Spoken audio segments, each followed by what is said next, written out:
Why does alcoholism prevent you from socialising? I'll go back a few years now when I started to drink too heavily, shall we say. I had a good friend who used to go out with regularly, and before I went to any event, I used to have a drink before I went because my anxiety was so high, and I was sort of 3 sheets to win before I got there. Well, I thought it was all right, but people used to comment and say, "Oh, you've been out all day, or you had a drink." And I think, well, I felt the feel of it. I think I'm all right. You don't realise yourself, but I got to the point where I couldn't face going out. Really, I was just thinking, well, I've just better stay in a few drinks instead. And I used to want to go out, but because of the anxiety levels, I thought, well, I'm gonna have a few drinks. I felt so weak. Have a few drinks before I go, and I feel better. When I got there, I found the sort of social side of it a bit too much for me. I didn't feel like being in a crowd. I didn't feel much like talking to people. So what had started out years before was a drug to get myself out and about and to lose my anxiety and to meet people and talk and live freely as I thought it was. It trapped me really inside, and I couldn't socialise. Simple as that. And it was quite heartbreaking for me because this guy I used to know quite well in London. He used to plan a few nights out and things. I thought, well, I can't go. And I got invited to some sports events. I couldn't go with that, and I always had to make excuses.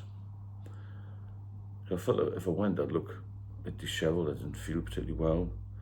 I'd had a few drinks before, and when I used to get there, I used to drink too much anyway. Not more than other people because I'm an alcoholic, and alcoholics just drink too much. They drink all the time. Can't function without it, you see. So you can't actually socialise normally. Even at the end, when I was trying to push myself to go out, I always felt I was being looked at, I was being judged, I was anxious about going to the bar, or I used to even get people to bring me drinks over, and I just felt a bit of an outcast, to be fair. So when you a heavy drinker, you tend, well, I did anyway, you tend to sort of socialise on your own. You don't socialise on your own, you stay in on your own, and then get used to your own company. And that's a vicious cycle, really, because you get used to being on your own, so you don't socialise much, you turn down invitations to things, you start to lose your genuine friends. I think, well, he can't be bothered, what's wrong with him? They don't understand why you can't go. That's another thing. My family used to say, why don't you want to join us for a birthday meal or some celebration or Christmas? Pardon me. And you couldn't do it. You wanted to go, but you just couldn't. And when I used to try and get my parents and stay over, and it was such a plan of action. I had to plan everything ahead. We'd get supplies of beer, make sure there was something in the garage, or take some up with me, try and hide it. It was very difficult to hide beer because I never drank spirits or wine, so hiding beer, I had big bottles of like the clearest liquid I could get. So I used to drink a bit of cider as well, and you've got to match the sound of taking the bottle top off or opening a can of beer and that sort of thing. So your social life, although you think it's getting really good because you're a heavy drinker, it actually gets worse, and it becomes a very small social of friends you've got. So when you're sober, or when you're, I would say social drinking, you can have a couple of pints a couple of times a week, if anybody's able to manage to do that. Your social circle is quite large because you've got your work colleagues, you might have some people you see at the gym, you might have some friends or some neighbours, and other relatives you see a bit more often, do a bit more travelling, and your life's busy when you're not a heavy drinker. When you're a heavy drinker, all you're doing is focusing on the pub, really. I've got some friends who I've known for, well, ex-drinking, but he's actually not really friends. I've known them for 10 years. Now, a couple of them have died, even though they've been warned to stop drinking. A couple of others have had strokes, heart attacks, pancreatitis, all this sort of thing. They're not well at all. They're all my age, but they look a lot older. I'm not saying I look great, I just mean they're less healthy than me. Now, their life revolves around the pub, and they sit in the same seats at the same table every day, even Christmas Day. Apparently they were there. So your social circle becomes tiny, and you just drink with the same sort of, I would call them old soaks, really. I was one. I've still got the potential to be one because alcoholism never goes away. I just hope I never relapse again. After 5 years sober, I'm sober confident, I hope I don't. But all of this, I'm going to have a high all the time, have a party, and every day is going to be great because I'm retired and I've got a little bit of money, and I'm going to just drink and drink and drink and drink and have a great life. It's nonsense. What's going to happen to you if you do start to drink heavily, and you get into this vicious cycle. Your life comes down, it crashes around you. I speak to many people who've lost their jobs, their families have disassociated themselves from them, they've lost their houses, can't drive anymore, physical illness, mental illness, all this sort of thing. So really, if you're an alcoholic, you can't have a social life anymore. When you're sober, you can't have a social life. It sounds crazy, doesn't it? Because a lot of us say, oh, if I didn't drink, I'd get bored, or I wouldn't have any mates, I couldn't have a good time. You have a much better time.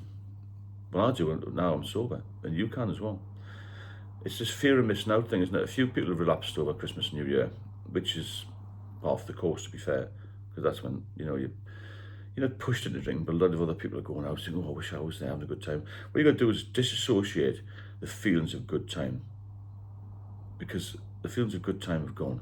You might have the buzz when you're younger, when you first started drinking, but the association of drinking alcohol, giving you having a good time, you need to turn that around and think about the association of having a good time when you're sober and feeling good and waking up fresh and be able to eat a bit of breakfast, not retching in the sink, bile, not coughing up blood, not having pains in your liver and your kidneys, not having to go to the loo every 10 minutes because your digestive system's up the spout.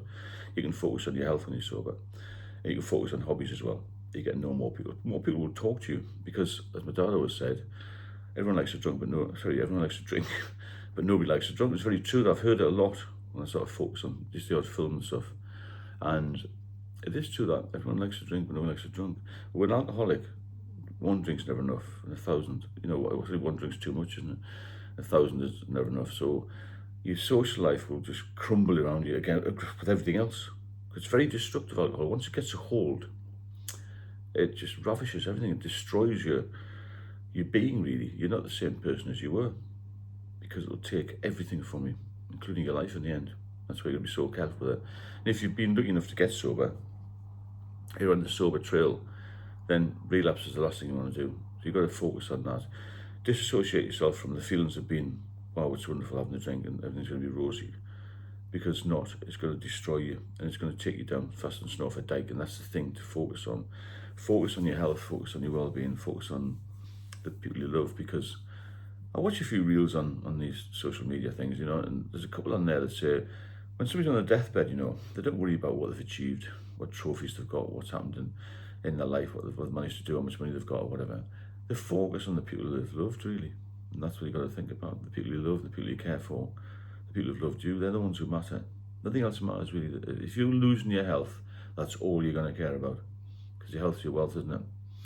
As soon as you start losing your health,